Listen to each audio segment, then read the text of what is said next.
If you're watching this, I believe you may feel it too. I fear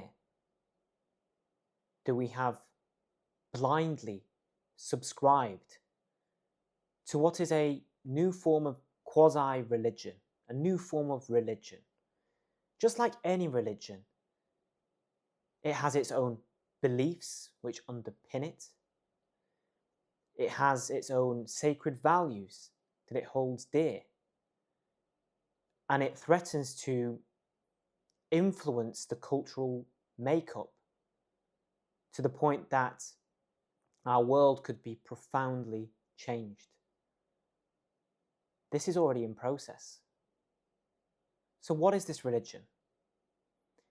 This religion dictates that technological progress is an inherent good. That not only is it inevitable, but also that it's an unalloyed good, that it can do no wrong. The values, the sacred values at that, which it holds dear, optimization, automation, efficiency.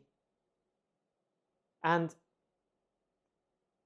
my point here is that in subscribing blindly to this religion and pursuing these values at all costs, we risk trading away all that is beautiful, magical even, about the human condition and the human experience. Technology dominates our lives, yes. I'd argue it has for quite some time, but this latest wave of technology in the form of artificial intelligence is, for lack of a better term, a different animal. We're at the point now where people are so glued to their devices. Human contact is lacking. Children are entering school attempting to swipe their books. And this is a perilous spiral on which we are on which we're riding, and there seems no end to it. I challenge you to join me for what I term as the human counter-revolution. We need to start recentering the human back into our conversation, back into our culture, creating spaces for human connection and where depth of discussion can flourish, and distancing ourselves from the machine. If not, we're going down a very, very dangerous path. For what happens if everything we see and read online is the product of a machine? What happens when every piece and fragment of our experience is informed and supplied by artificial intelligence? What then is the human experience? I, for one, believe in the human and putting the human first. This is an issue, I believe, which will define our century and come to permeate even political discourse.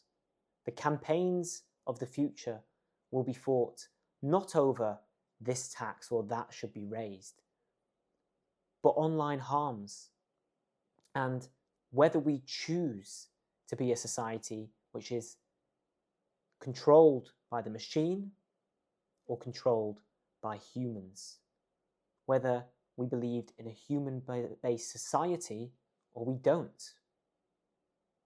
You know, it's quite a out there anecdote, but I was recently reading a fantastic book which completely enthralled me, by a gentleman called Neil Postman, who was writing in the 1980s.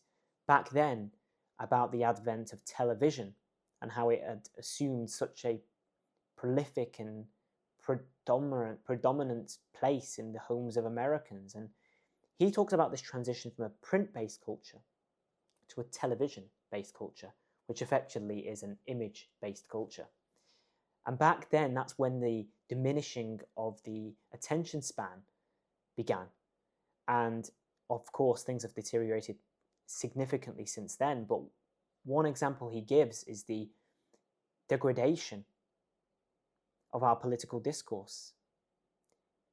In the 1800s, there was something known as the Lyceum circuit, where prominent intellectuals would hit a lecture circuit across the United States, and public debate, being analytical, rigorously analyzing ideas and notions, that was what the masses of the public engaged in, no matter their class, no matter where they came from.